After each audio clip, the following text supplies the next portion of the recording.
In 2022, Elon Musk acquired Twitter for $44 billion.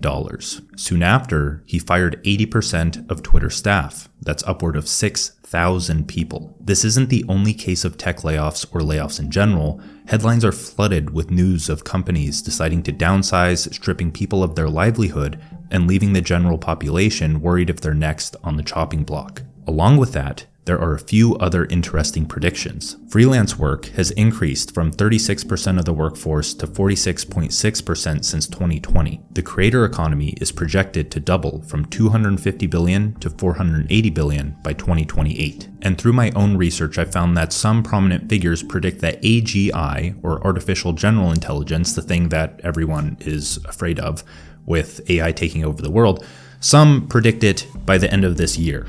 And it happening that fast, the singularity, it increasing exponentially in development. Some other people, prominent figures as well, say that it may take up to 2 years because costs are increasing and development is slowing down. Either way, whether we live until we are 500 years old or have robots doing our chores in the next 4 months or 10 years, the only solution is to take matters into your own hands. That's what you should have been doing in the first place. It's no wonder why people are so worried about being replaced. Their skills are becoming outdated, they're on the verge of losing their means to survival, their family, lifestyle, and ability to find new work is on the line. Things are changing incredibly fast. Like, this generation is undergoing a more rapid change of their technological environment than ever before. Is it really? Every generation thinks like that, but this time it's real. And it's the first time in human history that nobody has any idea how the world would look like in 20 years.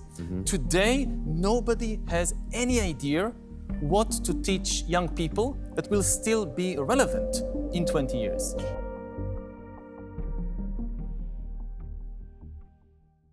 Understanding these next 3 things will benefit your future whether they directly relate to you or not. The first point is that the entry level is going extinct. It's becoming harder and harder to get an entry-level job. It doesn't matter if it's programming or marketing, AI can or is very close to being able to perform basic specialized work in most domains. Now, this doesn't necessarily mean that the entry level is leaving, it just means that the bar is being raised. What used to be an entry-level position is now or will be a junior level or senior level position. The existing workforce will be composed of highly paid and highly skilled individuals who have a select few traits. So, what traits do these highly skilled individuals have that you don't? What do beginners do to make an income nowadays? How do developers, writers, marketers, salesmen, designers, and other creative and technical workers survive? The second point is that people aren't as educated as they think they are. I feel like a quote from my book, The Art of Focus, puts this pretty well.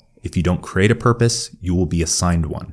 Because only slaves were taught to perform one task for the entirety of their life. They were taught career-specific skills like growing wheat, herding sheep, or just riding a horse. Our current education system reflects the education of slaves. Today, we are taught to be useful workers. We are taught to obey the authority. We are conditioned to get good grades out of fear of punishment. A free man, on the other hand, is expected to have a purpose and do whatever it takes to achieve it. They're expected to learn many things throughout their life because goals aren't static. They change, they evolve as you do, as you learn and you gain experience.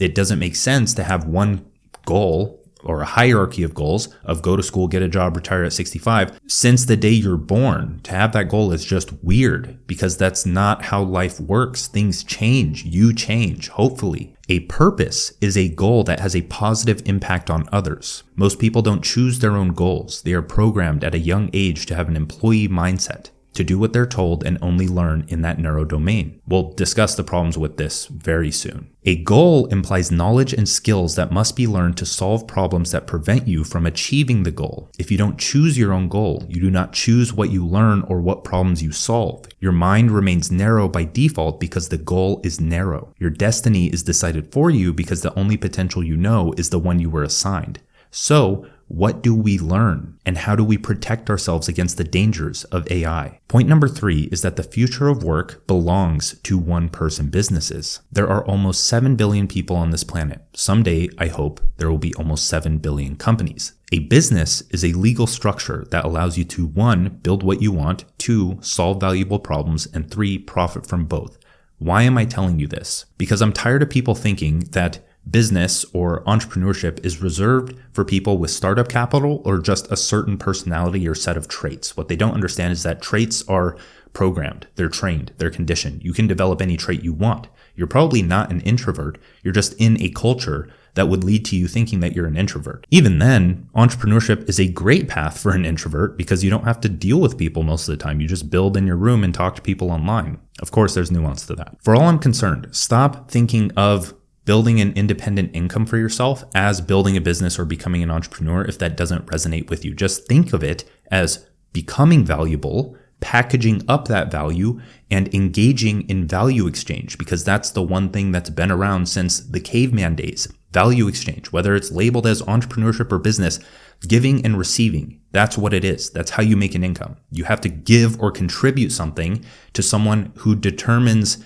your value outside of the labor theory of value, which is labor theory of value is your work is worth this much per hour. You're going to get that at a job and it's going to get you stuck in there. It's not going to allow you to evolve and increase your income by whatever you see fit and how valuable you become. Social media, the creator economy, and technology have allowed a singular person to attract and monetize an audience, a distribution channel. This isn't a new fad business model. This is the reality of the modern world. Social media isn't just an app on your phone. It's integrated into your everyday life. It would be very difficult to survive without it, or at least in this general society without it. You can go live in the woods, but that's not as spiritually noble as you think it is, just cutting yourself off from any form of responsibility in the world. You can be both spiritual and make money and contribute to other people in an ethical way. We still have a lot to discuss, and I'm sure you have many questions on like one-person business. Are you serious? That's the future of work. But I feel like I'll be able to convince you. I feel like the rest of the video and just the actionable steps at the end about how to actually do it will help. And it's something you can start with $0 to your name. So there's not really a risk. And if you start and fail, at least you come out with a few extra skills that benefit your future. So here's what you're going to learn in the coming sections. 1, how becoming a deep generalist will future-proof yourself. 2, what skills you must learn to make a living with any interest or passion you have and how to learn them fast. 3, why AI isn't as special as you think it is and will only replace those who deserve to be replaced. 4, how to turn yourself into a one-person business so you can take matters into your own hands. And 5, how to go from 0 to 100K to $1 million while working an average of 4 hours a day doing what you want. None of this would be possible at any other point in history. Welcome to the future of work.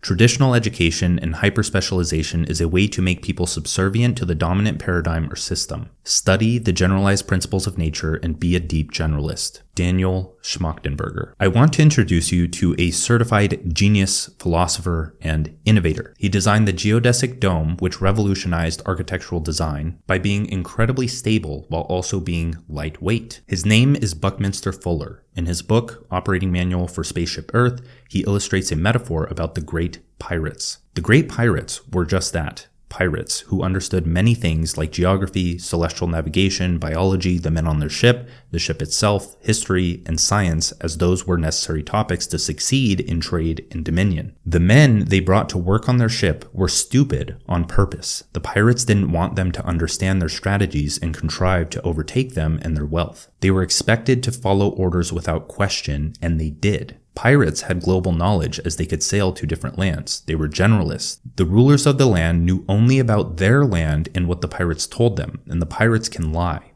They were specialists, the rulers of the land. This gave the pirates great power and made the land rulers rely on them for trade and knowledge. The pirates influenced the land rulers to give prestigious roles to the brightest minds in their kingdom as a way to keep them narrow-minded. They would give the bright minds roles like royal historian or treasurer, so they spend their days studying that singular niche, rendering themselves only useful to the land rulers and the pirates. Like the men on the pirates' ships, this prevented the bright minds of the land from overtaking the pirates because they were specialists, not generalists. The bright minds were happy with the prestige. The land rulers were happy with having smart people serve them. The pirates were happy with having control over both across multiple lands. The lesson: schools were created to enslave the brightest minds by promising the prestige of specialization. That way, they remained narrow-minded, didn't choose their own purpose, and therefore didn't learn multiple interests and skills that would allow them to overthrow those who assigned their purpose. Now, while this is just a metaphor, it illustrates a very important point. It illustrates why specialization is still highly encouraged. Whether it's a conspiracy theory or not of like, oh, schools want you to remain dumb, that's just a byproduct of the schools. People don't like competition. People don't want others to do better than them or outshine them. They don't want you to outshine the master. So this explains why high-paying jobs are the first thing on students or just young people's minds when they're first getting ready to go out into the world. Their first goal results in a narrow, dumb mind unless they go to school, but they also study outside of it. They self-educate and pursue curiosity. So the point is that most people are just programmed to be replaced. Most people just did what they were told throughout their childhood, and that's okay. That's a very common thing. But you need the awareness of someone telling you, hey, there's a better way to go about things in order for you to see the opportunity and actually make the change. So that's what we're here to do today. So please proceed with an open mind. Let's learn how to reverse the damage that's already been done. Do it all. Become a writer, designer, marketer, filmmaker, bodybuilder, runner, or whatever your curiosity desires. The internet gave the individual the power to learn almost anything fast and get results from diverse interests.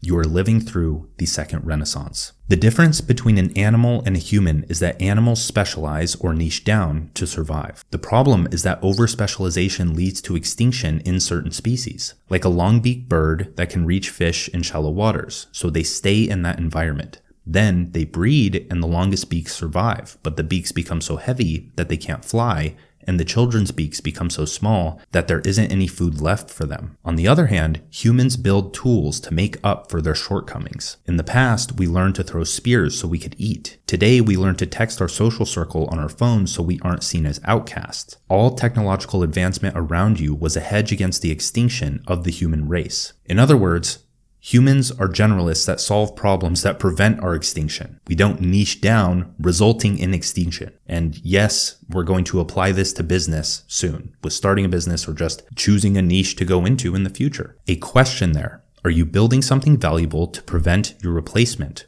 Or are you content with a single skill as a cog in someone else's machine awaiting extinction? Humans are natural generalists. This is what we do. We thrive at an overlapping intersection of interests and skills that allow us to adapt to most niches or most opportunities by building tools, acquiring new knowledge, and learning new skills. I want to tell you exactly what to learn in order to become a generalist. What I'm about to share with you is a stack of skills from big picture to technical details that will allow you to think for yourself, make better decisions, and secure your future. Now, someone who I really love learning from and just reading on Twitter is Devin Erickson. And he's talked a lot about the 7 liberal arts, or as he coins them, the 7 liberating arts, because that's what they're supposed to be. The liberal arts are liberating arts. What's taught in liberal arts school are not liberating. So, these 7 liberating arts are logic, how to derive truth from known facts; statistics, how to understand the implications of data; rhetoric, how to persuade and spot persuasion tactics; research, how to gather information on an unknown subject; practical psychology, how to discern and understand the true motives of others; investment, how to manage and grow existing assets; agency,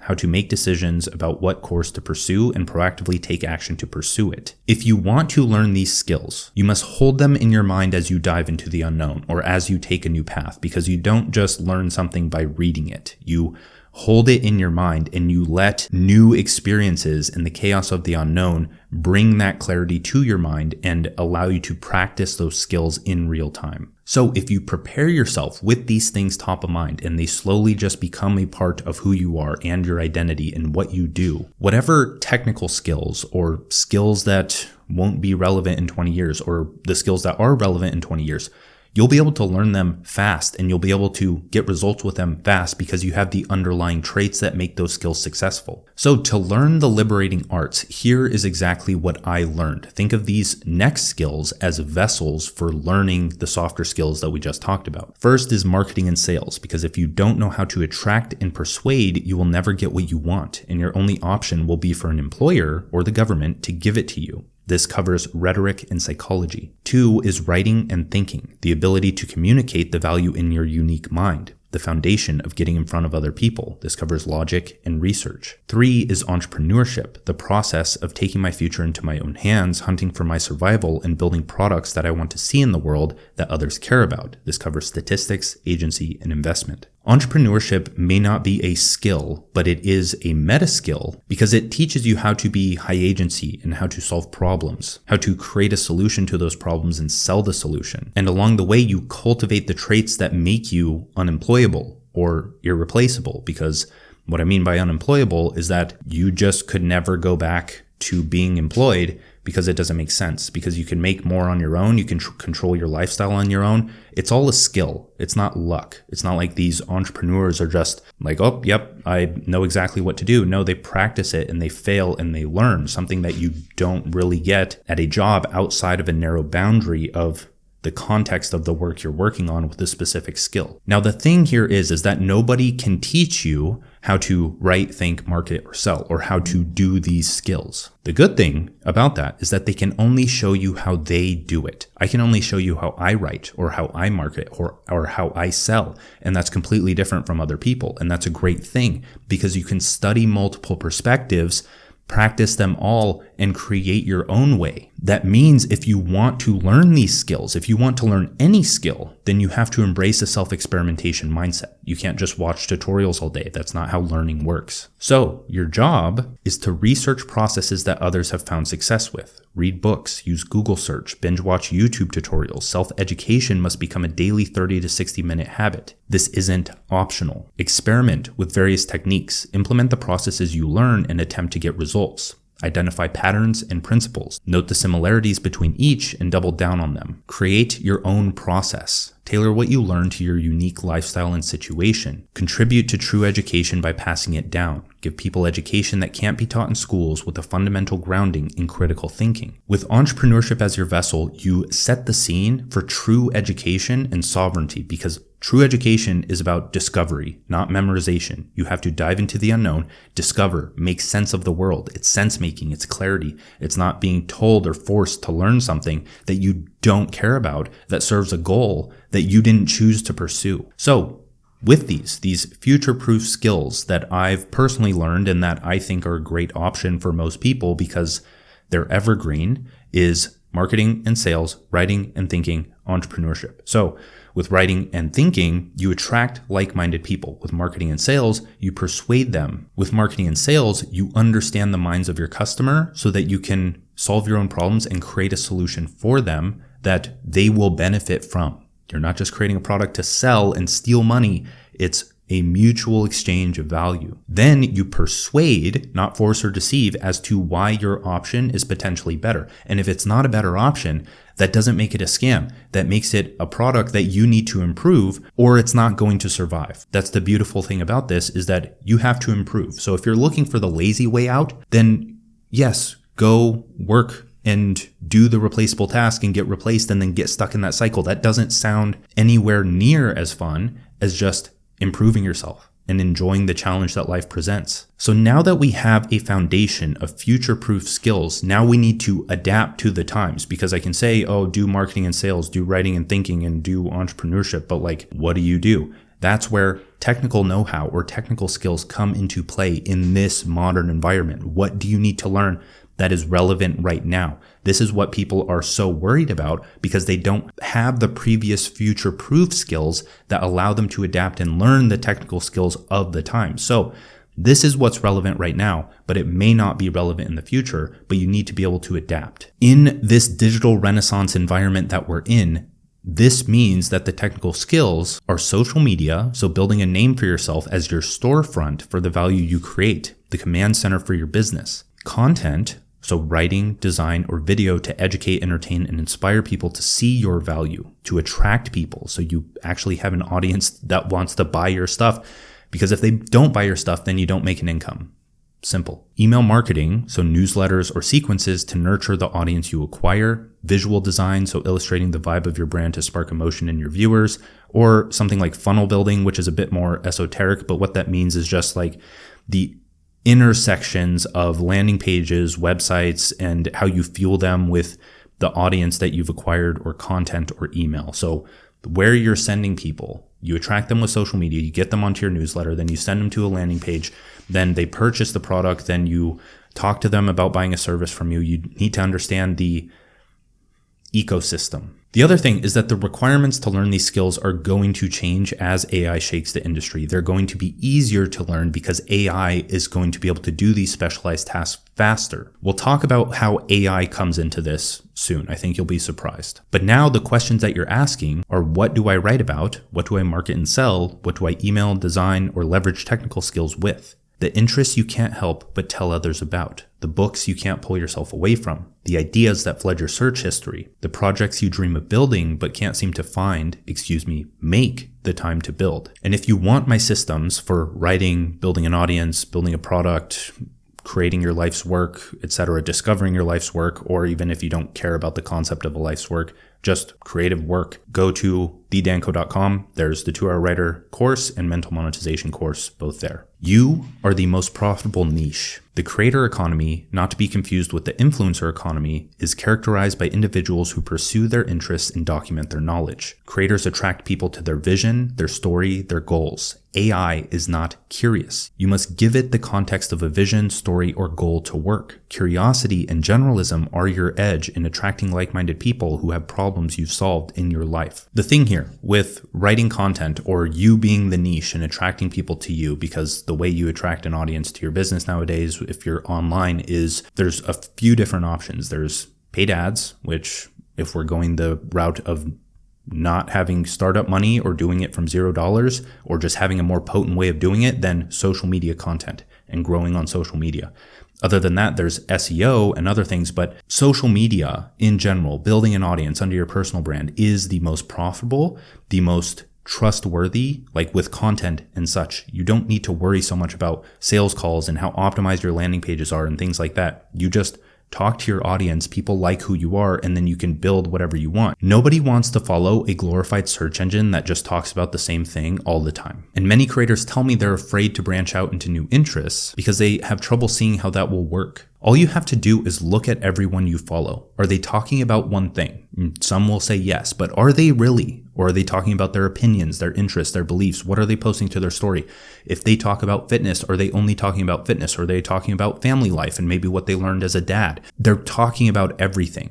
And you think they're in one singular niche when they're not, because they're human. So the question is that if you're talking about all of these different interests, it's like, well, what do I sell? And we'll talk about that soon, because that sparks a whole nother discussion, is like, how do you monetize? What are the actionable steps? We have stuff to cover. You don't find a profitable niche. You create a profitable niche through persuasion. You write persuasive arguments for why your interests benefit others' lives. You sell a product that aligns with that interest. You deliver both through technical skills like social media, email, and design. If you understood the future-proof skills and therefore human nature, you would understand that you can control the perception of your interests. Interest is generated. Interest is programmed. You are interested in specific things because of how you were raised and the information you were exposed to. You are interested in them for a reason. That means others can become interested in them with well-placed writing on social media. This has happened to you before. Go scroll the timeline and tell me something doesn't persuade you to change your behavior. Like if you have a weight problem and the right post about fitness comes onto your page, if you weren't interested in fitness before, now you're interested in it. You generate interest by targeting problems people are facing in their lives and introducing them to potential solutions that you've done yourself. And the other thing is that you spend your time, attention, and money on your interests. That means other people are going to do it too if you're the one showing the interests or teaching about the interests. Free people don't niche down. You know, we told our kids to learn Russian in the 80s, Japanese in the 90s, Chinese probably in the aughts, and then engineering, if nothing else. Now that you're on the board of OpenAI, we asked this question to Mustafa Suleyman, who runs AI for Microsoft. What would you be telling your grandchild to go study? I would be telling my grandchild not to go study coding. I mean, we used to say, it was only 15 years ago that everybody was supposed to learn how to code. You know, when I got my driver's license, my father told me I had to learn to fix a car. I certainly never told my kids that, and I certainly can't do any of those things because the world kind of figured out how to do it. So you didn't have to learn to do that yourself anymore, just like you don't have to learn to use a slide rule anymore. You don't have to learn to calculate a square root on a piece of paper. Coding's going to be like that. Let's do a thought experiment. You're an entrepreneur, not an employee. You have multiple products you want to build in your lifetime, either before retirement or before death, because you've found that retirement is an illusion and rest loses meaning without work. And if we never worked, we'd be miserable because we'd eventually crave to work on something. The problem with that now is that we just work on the wrong things, so we hate work, or we don't take enough rest, so we don't crave work enough. So in order to build those products, the ones you want to build in your lifetime, you need a brand with a mission, vision, and philosophy for their ideal customer, writing, speaking, ads, video, designs, and emails to attract and nurture customers, a persuasive marketing message that helps you stand out from the rest, a product that continues to iterate based on feedback, and more repeated across all products you plan to build. The common question that people ask on social media right now goes like this. Will writers be replaced if AI can write a landing page or a term paper? Will coders be replaced if AI can build an app? And the answer is yes,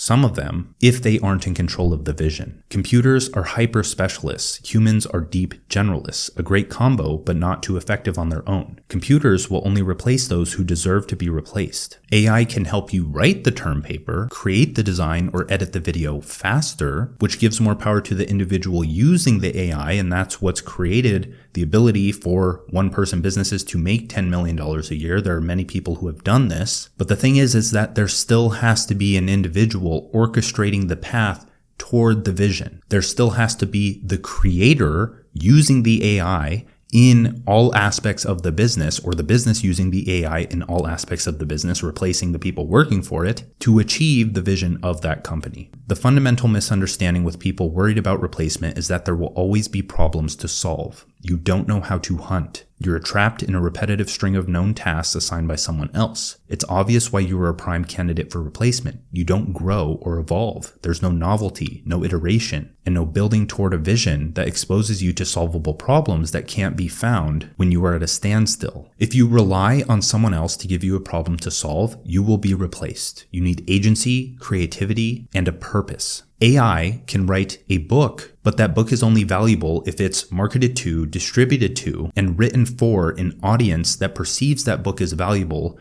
because of persuasion. Try to have AI write a bestseller for you, and I'll wait a long time for you to do that because it can't. Why? Because a bestseller is not just about the writing. The AI can write the book, but what about the hooks or the connections to companies or the brands and creators with distribution for that book, or executing a marketing strategy on Amazon, or getting it into bookstores? And that's just the tip of the iceberg when it comes to a bestseller. It's not just about the writing, even though you think it is. So in the meantime, what you can do is learn AI and use it to get out of your work faster so you can start working for yourself. And now I already know what you're going to ask is, what do I work on to get out?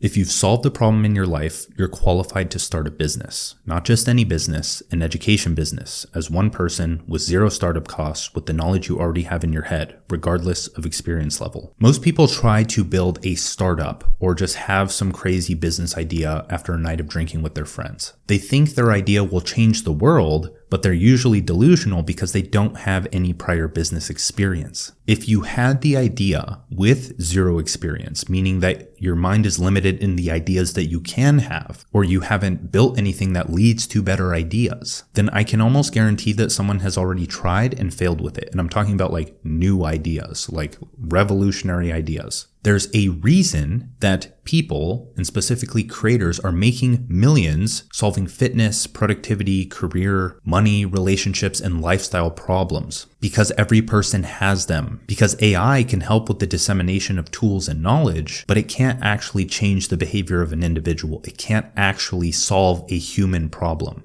An actualization problem. That's what we're going into, an actualization or a purpose or a meaning economy. And the majority of that is built on education. The reason those problems, productivity, fitness, etc., mental health, are so prevalent is because people can't enjoy life with those problems. And that's at the base of anything else. They can't do anything well if they don't enjoy life. So what better and more profitable problem is there to solve than one you experience every day? Now, of course, we're going to talk about this, but it's like, okay, well, there's enough information out there on this. And if you know what education is, or if you have self-awareness on how you become educated, you know that is just not true. You understand that people learn best from people that they actually relate to. So in terms of you are the niche and attracting people to you, the reason you're doing that and the reason why everyone can do this and can be a teacher to those under them who then grow and evolve, it's a natural hierarchy. You can see that this is needed because certain people learn best from certain people, usually people with very similar personalities. Some people aren't going to learn this information that I'm teaching good from me. It's just not going to stick with them because of my talking and teaching style. People say I'm robotic and emotionless, and sure I am, but I love listening to like Stoic philosophers, and that's what gets through to me, or harsh advice. Some people don't jive with that, and because of that, they're not going to learn this information from me. So they need to learn it from someone else who relates to them better. That's the beautiful thing about this one-person business, is that if you are yourself and you can be yourself, then you can productize and monetize yourself. So let's make this whole one-person business thing simple. Build for yourself, write to yourself, sell to yourself. There are millions of people with the same interests, problems, and desires, and you only need to find a fraction of them. The most profitable niche is you. If you've gotten results in fitness, sell a fitness program. If you've gotten results with focus, sell a productivity course. If you've gotten results with a skill, sell a tutorial. If you've gotten results with psychology, sell a journaling prompt. If you've gotten results with spirituality, sell a meditation. The list goes on and on. Now, these products aren't all the same. They're made from experience, your story, what you found works for you. Kino Body, selling a 2 workout a week fitness program with his entire intermittent fasting philosophy, is much different from the bodybuilder who has completely different goals that they're both achieving, that they sell different solutions to. So you attract people to the goal that you're pursuing because you are the niche and you help people achieve that goal, and people are going to be attracted to different people. That's how the creator economy works. Another objection is that just, Dan, everyone's selling an information product nowadays. It seems like a scam. Well, I feel like I've already covered this objection with people learning different from different people, or however you would say that. But I genuinely feel like every single business on this earth should have some form of digital product or education product to help align them with what their brand mission and values are, to give people some form of meaning, since they've lost meaning in the other ideologies and things like that, like religion and even the school system or government, because that's all being shattered before our eyes. People need more decentralized meaning and purpose in their lives, given by individuals who actually pursue their own goals, think freely, and can pass that along with the education that they teach without being dogmatic or ideological about it. Another thing with that is it just shows that you don't understand business 101. You don't understand sell what's already selling. These things are profitable for a reason, and the economy favors the profitable. So digital products, education products, people want them because they're helpful. They're not helpful for you because you close your mind instantly and label it a scam, and it's no wonder why you stay the same for the rest of your life, because you don't learn, which is the prerequisite to improving anything. The school system is failing, and education is the foundation of humanity. Social media is the new town square. Creators are the new Renaissance men. Creators are the decentralized education system. Creators are the new economy. Even further, large companies like Ridge, yes, the wallet company, brought Marcus Brownlee, a creator with massive distribution, as chief creative partner. We will only see this continue, along with companies bringing up in-house creators. There's a reason companies want their leaders to start a personal brand too. They want to survive. Another thing, with me just ranting, feel free to skip past this part, is that you complain about certain skills not being taught in schools, but now that they're taught in public for free, you just complain that they're a scam. Please make it make sense. Like, oh, making money should be taught in schools, all relationships, like all the stuff that actually make life worth living or that allow you to take control of your own future. Now that they're taught in the new school system called the creator economy, you just label them a scam. Like, are you fucking serious? Because they're taught from the only people that can teach them. Because if they make money or they have good relationships or they do all of these sovereign things and the professors or the teachers aren't sovereign, why do you want the teachers or professors to teach you when if they had those skills, they wouldn't be a teacher or professor? Some of them would, out of passion, but you get what I'm saying. So in my eyes, the one-person business is for those who value self-reliance, time, and location freedom. We use social media for building leverage, attracting like minds, and building a name for ourselves from nothing. No-code tools and software for digital real estate, product hosting, and email lists that can't be taken away like social media. Lifestyle design to create a work schedule that best suits the individual, usually 2 to 4 hours of work a day to start, sometimes more if you get into the flow. So now we need to talk about how to actually monetize, how to actually earn an income and what to sell when you're just an absolute beginner. If you've helped your friends or family with any topic that you've ever learned about in your life, you have enough experience. Even more, how do you think you gain experience? I'll tell you one thing, you don't gain experience without stepping into the arena. You gain experience by practicing your skills in a real world setting. If a freelancer can reach out to get clients with zero experience in order to gain experience, because that's how you start any business, is you don't have experience, so you do work to gain experience at a lower cost or for free, whichever way you want to go with that. But in terms of writing or posting content online, people are like, oh, I'm so worried, I don't have any experience. It's like, how do you think you gain experience? And it's better to do it that way than to do it as a freelancer. I'm not saying the way of doing it as a freelancer is wrong. I'm just saying if a freelancer can reach out potentially in exchange for money with zero experience in order to gain experience, then you can write a social media post online without promising anything. It's free content.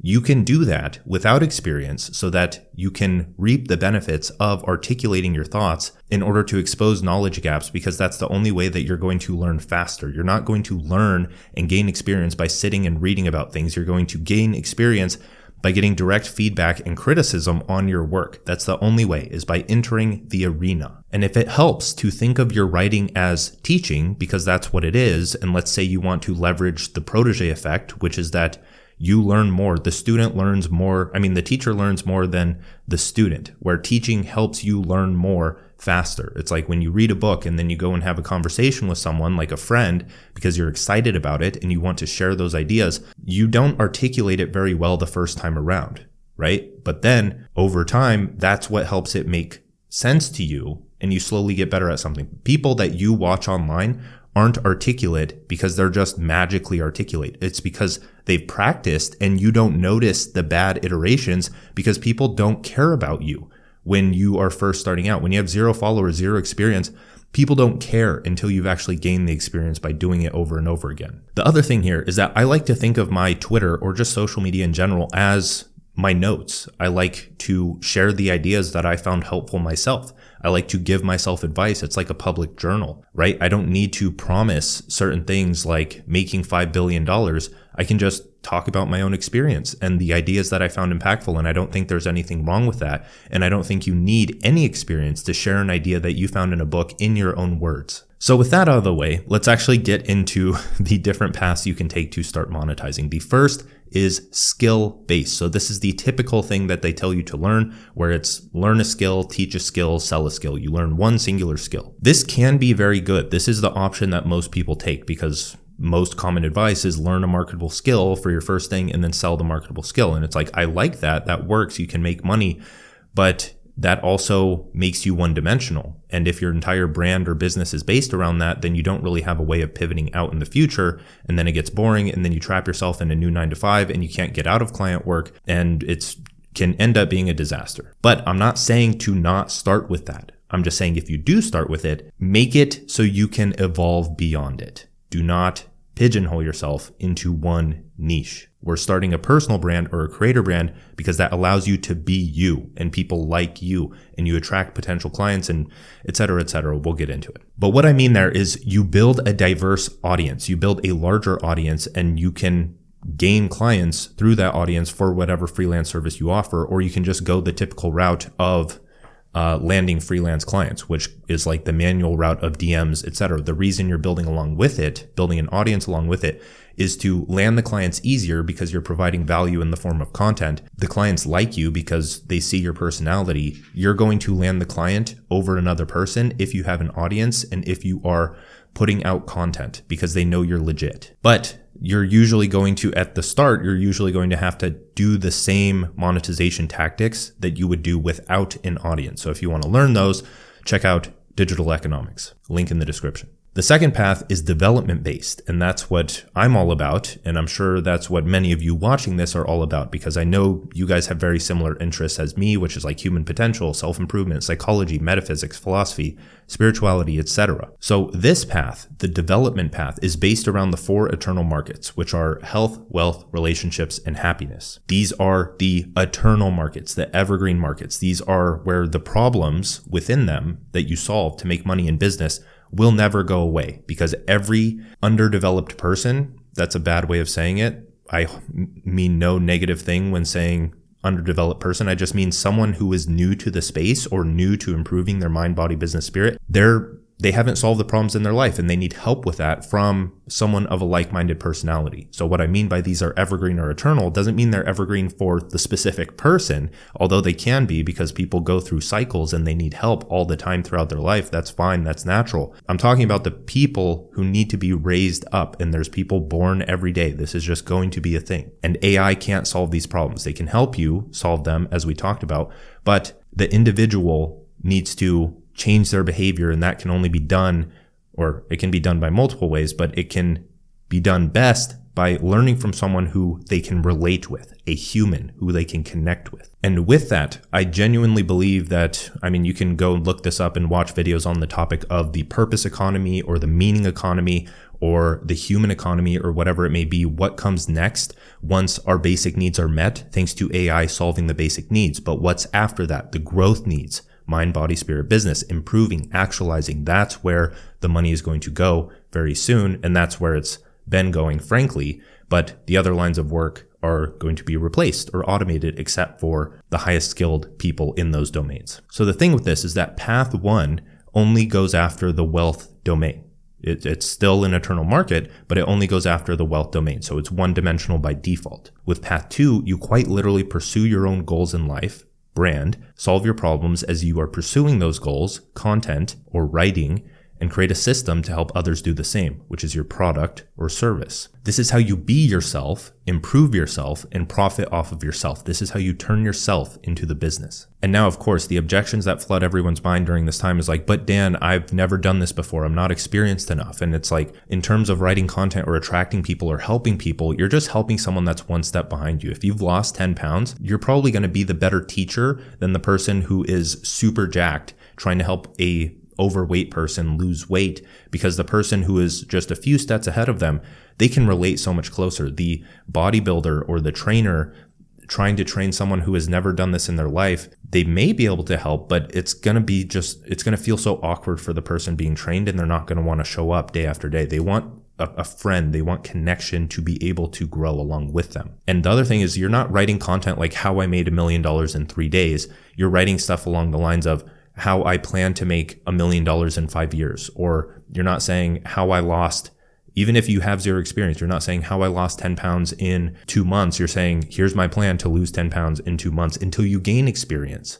And then you can start talking about the results that you have. Now, path 3, which is very much my speed, is both. So the skill and the development. Because the beautiful thing about a one-person business is that you are forced to be a generalist. You need to learn any and all of the skills that make a business a success. So what are the benefits of that? The benefits are that you learn the skills that allow you to help other businesses for money. So by building your own audience and designing your own profile picture, and with graphic design and writing your own emails and writing your own content, that's 3 skills alone right there.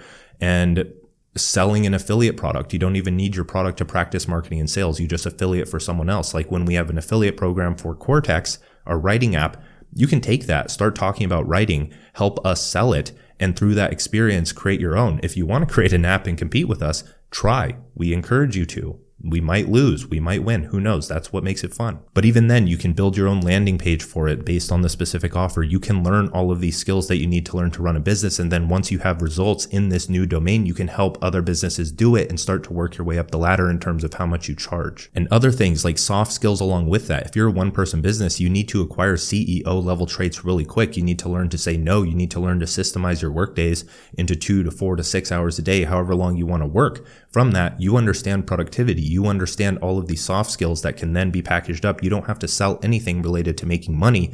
You just sell the traits that allow you to live the lifestyle that you live, which can be your psychology teachings or your productivity teachings or anything like that. And of course, this entire time you're practicing writing, because literally you're building on a laptop. The only thing that you're doing the entirety of your day is typing on a keyboard. That's writing, especially when you're texting your friends. That's writing. You're writing landing pages, you're writing content, you're writing video scripts, you're writing tweets, you're writing emails, you're writing whatever. If you want to learn my system for doing that, use 2-Hour Writer. I argue that that is the base foundational skill that you need to learn. Link for that in description. The other thing, and how this connects with the development side, because it's like, okay, yeah, I learned these skills to build my business. I have marketable skills. I have the wealth domain, but what about the development domain? What are you talking about once you're building the audience? You're talking about your interests. You're talking about health. You're talking about money, potentially wealth. You're talking about relationships. You're talking about happiness. So psychology, metaphysics, meaning, purpose, etc. All of those things are how you're building the audience, and you're sharing what you learn along the way. So this is where they merge, is you literally just build your own business without expectation of making money, and you set yourself up to make so much money. So literally just by becoming a creator, you develop the interests and skill set that allow you to be future-proof and hyper-profitable. An example of this is just Jose Rosado, who made a full-time income selling profile banners when he first started, and then transitioned into web design and made multiple 6 figures, if not way more than that by now, and then transitioned again into digital products, because the one-person business model favors your evolution. It favors you starting and doing whatever you want in the future. For those who want to do what they want and help the people they can help the most, traditional branding, marketing, content, and just offer creation is not really going to help you. If you go and learn from someone who's been doing this before the creator economy, or just like kind of outdated advice, it can possibly lead you in the wrong direction. And when I say wrong direction, what I mean is something that you don't actually care to do. You're only doing it to make money. It's like, hey, learn this business model, learn how to start an agency, learn how to do these things that you don't really care to do, but you're going to do it anyways because that's the only path you know to make money. In my eyes, the personal brand is like a meta business model, and it's the most powerful storefront of our times. Think of your personal brand as a digital storefront. What I mean by that is when you go and you walk around in your local area, there's physical storefronts, there's physical businesses. A personal brand is you online as a business, and anyone can find you. Anyone, if you launch a product in the physical world, you may have a line out the door and you can only accept credit cards every 1 minute, 30 seconds, however fast you can get through that line. In the digital world, you launch a product to way more people, let's say 50 to 100,000 to 1 million people, and you don't have any time waiting for those credit cards to swipe. You just see the notifications come in, bing, bing, bing, bing, bing. Of course, that's optimal later situation, but you can see what I'm getting at here. So the traditional business model involves creating a customer avatar based on someone with a profitable problem that you can solve. So the traditional way of doing this is, okay, I need to identify a problem and create a solution for it and solve it. With my way, the experience model, it turns you into the customer avatar. Your experience and story turn you into the niche. That way you can solve your own problems, attract people that are on a similar path as you, and help them do the same. Another bonus is that you don't have to spend countless hours doing market research to understand what will sell. Does that make sense? You pursue a goal, achieve it, talk about it, attract people with that same goal, and offer them a solution to reach it faster, a product or service. That's how you make an income. You help people you can help the most improve, but faster than you did. The first pillar is branding. In business, stop trying to find a problem to solve. Instead, understand the goal that people are trying to achieve. Then become an expert at solving the problems that prevent people from achieving that goal. Help them get there as fast as possible. That's what they want. Your brand is who you are, what you do, and what you're doing, or what you're going to achieve. You're attracting people to the vision for your future, or what you are achieving in life, or what you've already achieved. You're attracting people to goals to help them solve the problems that they want solved in their life, because you have experience helping those people. So what goal are you working towards? And what goals have you achieved? That's going to form the majority of your content. The goals that you're working towards are going to form all of the ideas that you have. You can read a book, pick an idea, and the way you make it original to you is you think of it through the lens of what you're trying to achieve in life. So if I read something like, oh, you should read more books, okay, I'm going to take that. I'm going to think of my goal in life. I want to become smarter. I want to become more articulate. So I tack those on, and you need to read more books because they lead to you being intelligent, articulate, etc. And I create my own idea for that. That's a bad example, but you can see what I'm leading to there. That was just off the top of my head. Pillar number 2 is content, because beginners really need to understand that content is king. Content matters more than your bio. Content matters more than your profile. Content matters more than your landing page or your ability to do well on a sales call. Writing is the most important skill because it gives you so much more slack on other things. If you write content and people follow you and they read that content and they trust you and they get on a sales call with you, you don't have to be an expert at sales in order for them to sign on with you. But if you don't learn to write and you don't write content and you just get people through, like, let's say cold email, then you have to be extremely good at sales calls, and your closing rate matters a lot. And you need to pay attention to that because people are going to be much more skeptical of you. If people already want to buy what you have to offer because they've been following you for 3 months, your sales calls become so easy. You just get on, be like, hey, dude, you want to buy? Not that simple. But then they're like, yeah, dude. And then you send the invoice, they pay, you're done. It's because your message compounds in people's mind. Content compounds because your message compounds in people's minds. It clicks. Think of when you read a book, right? You read a book, you adopt that entire person's worldview, it changes your life. One singular idea in there is like, holy crap, this makes so much more sense now. When people follow you over time, it's like you writing a book to them over that time period,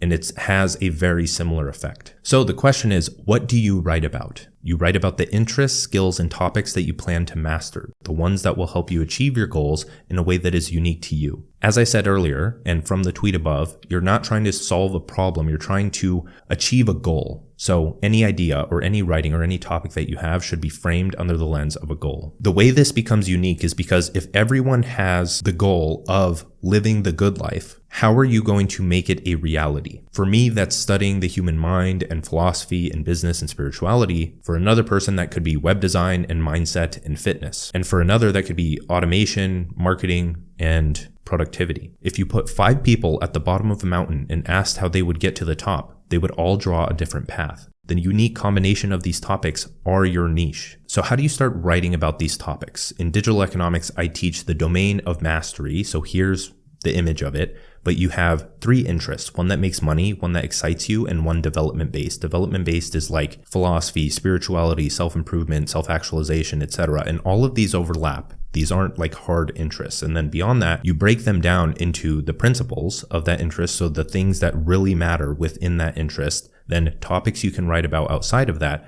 mentors you can study and emulate, connections that can be made between them, and then real world problems that they can solve. All of those things, so principles, topics, mentors, connections, those are all ideas that can be filtered through a goal of what you want to achieve in life and then be written to help people achieve the goal. What you're doing with writing, I think this is the major click. What you're trying to do with writing is create an argument as to why people should go towards a specific goal and like how to get there, because that's what you're doing at any given moment. If you're not pushing people along, then your writing doesn't really have impact because impact causes movement. So think about that. You're creating an argument. So if I'm trying to convince people to live the good life, I need to give them the tools and resources and mindset and just ideas to allow them to go and achieve that. And remember that this is more than just business. Like as you're dissecting and learning about these things, you're improving yourself along the way. So pillar number 3 is offer. This is where we actually get into the monetization because you have a brand so you can attract people. You have content so you can get followers. Then you have an offer so you can monetize the audience because that's what business is. If you strip it down to exactly what it is, it's build an audience, monetize an audience.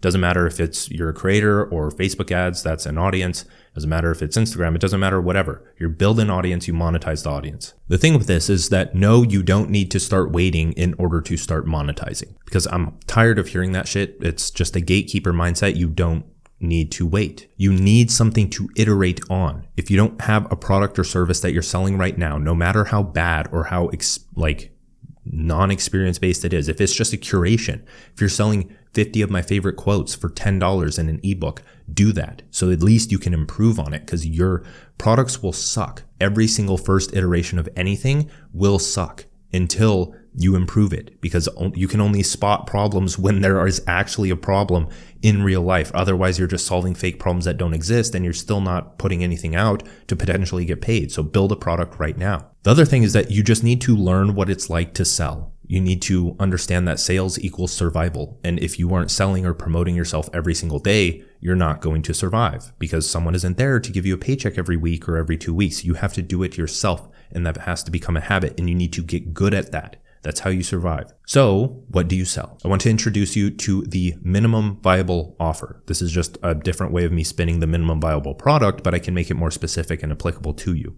So the MVO is either a single skill freelance service that you can sell for $500 to $1,000. So that's like web design or email marketing or landing page copywriting or something like that. And then a single interest or skill consulting, coaching, or tutorial service where you can sell a pack of 4 calls for $500 to $1,000. And I would kind of always recommend starting off with number 2, because one, usually the people that you're selling to at this level like to learn things themselves, and they usually don't have the money or business to really pay for something themselves. Like, they don't want to buy a website. They want to learn how to build a website. So you can charge them for a one-on-one service to teach them how to build a website. That's what I'm talking about here. And then once you get better at that skill, you can either go on to consult larger companies as well, or you can sell the freelance service, or you can just eventually create a digital product so you're higher leverage and you can focus on writing, building the audience, and then the product or tutorial sells while you sleep, because you have an audience that can feel it. The reason we're going the service-based route of landing a client is because you don't have an audience yet. The beautiful thing about this is that you can start monetizing immediately. You don't need a landing page. You don't need anything really. You just need to DM people, ask about their goals, ask what they're interested in, shift the conversation over to what it is that you sell, get on a call with them, sell them, or just sell them in the DM. You'd be like, hey, I have this program. Maybe you'd benefit from it. Do you want to hear more about it?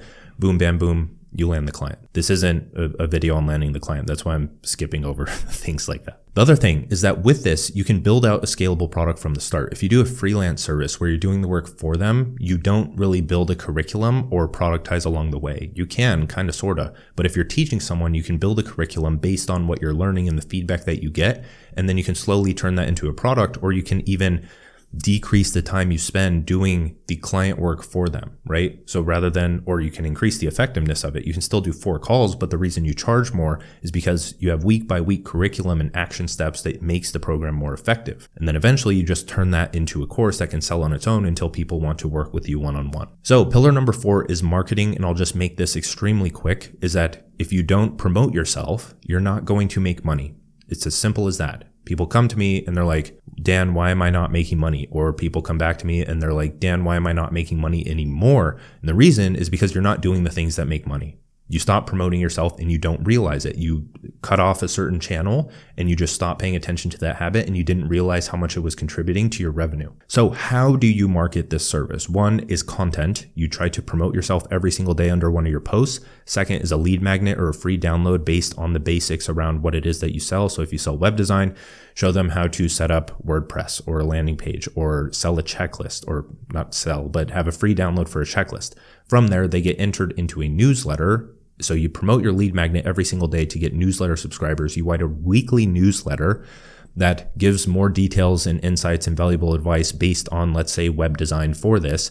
You promote your product or service, your service here, in your newsletter, and then that's slowly you promote every single day, and you refine that system over time. And if you aren't making as much money as you want, then you change something, you try a new strategy, so on and so forth, until you start to make money. It's just trial and error until you get there. People can give you an exact system. I can give you a 2-hour writer to teach you how to write content and create a newsletter and have that be impactful, but that's still not a cure-all to everything. Like, a course is just education. You don't take one course in your lifetime. You take, like, life is a course, and most people aren't paying attention to it.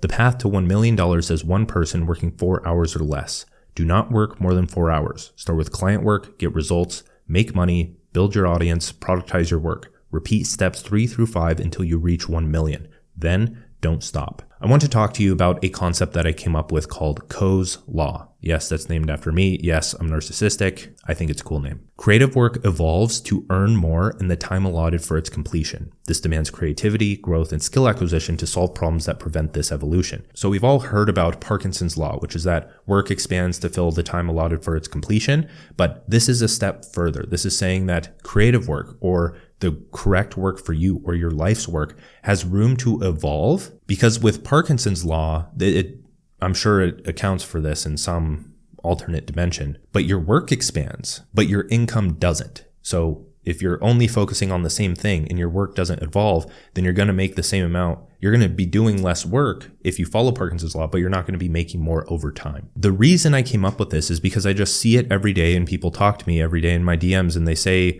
like, Dan, I started out in freelancing. I don't know how to get out now. I feel like I built myself into a second 9-to-5.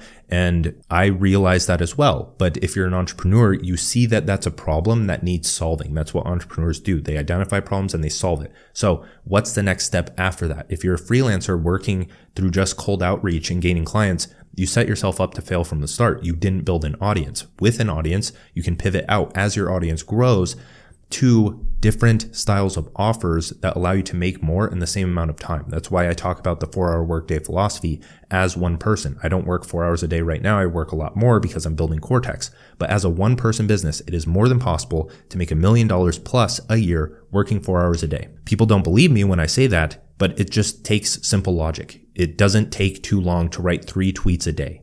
It just doesn't. It doesn't take too long to write 1 thread a week, especially if you get better at that skill. It can take less than an hour a day, probably way less than that, to write a week's worth of content. And if you're actually growing and you know how to grow on social media and you're generating millions of impressions per month, where do those millions of impressions go? If you spend 15 minutes a day promoting your work, if you spend 45 minutes a day writing a newsletter, you now have all of this traffic going to your product or service that at a specific conversion rate for however many people click through, that's a lot of money if you do the math. The reason you don't believe it is because then your entire life you've been conditioned to, oh, I work 8 hours a day.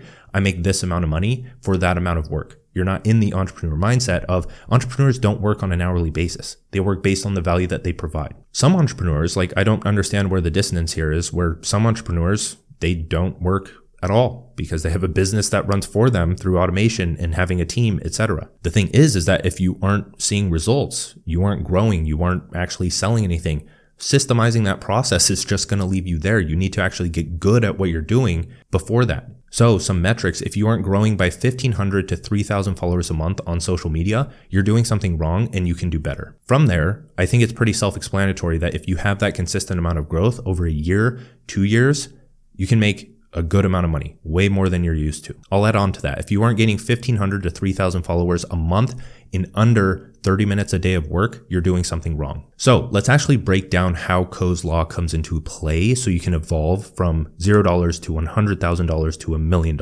This will make sense. The first step is to just start with client work, because as one person without an audience, client work can be the best option. But I talk about ways around this in Mental Monetization. If you don't want to start with client work, you can check out Mental Monetization. I have strategies for building a digital product and being able to sell and grow your audience at the same time. So you can skip client work, but for the sake of illustrating this concept, we're going to start with client work. Because the thing here is you can land clients for $1,000 to, let's say, $10,000 if you're very good at what you do. So you only need 2 to 3 clients a month to replace your current income. So here, if we're sticking with a 4-hour time frame for doing work, here's what you're going to do. 1 hour per day prospecting for new clients, 3 to 5 hours per week on sales calls, 2 to 4 hours per week on client calls, 1 hour per week writing content for audience and clients, and the rest is filled with pour over time from any of these. Stage 2 is to build an audience and evolve one layer. Because with a client business, you can only take on so many clients with 4 hours of work a day.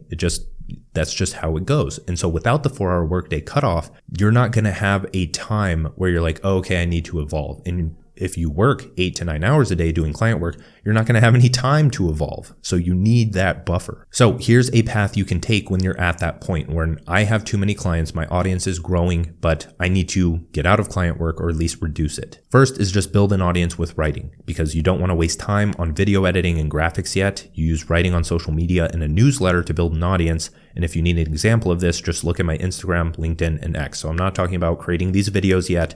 I'm not talking about fancy reels or anything, just write. Next is use a new client model. So create a program, tutorials, or curriculum and take on more clients in a group coaching setting that brings your client work down to 1 to 2 hours a week. You can also get unique with your fulfillment here, where you can charge a bit less, take on more, but do less calls or no calls, right? You can do that. You don't have to conform to the typical coaching offer. You can create your own offer. So if I wanted to offer unlimited texts to me every single day while guiding them through a curriculum, I could do that and charge a lower price than I normally was and take on more clients and be able to handle more because of that. So that's what you do in the in-between stage. So now, thanks to Coe's Law, you've increased your earning potential from 100K a year with client work to 300 to 500K a year just by changing the way that you fulfill what you can do and having more of an audience so you can take on more clients and you have more potential clients in your audience. Stage 3 is to productize with your audience growth. Distribution equals freedom and an audience equals distribution. You can turn your client work into a digital product at any time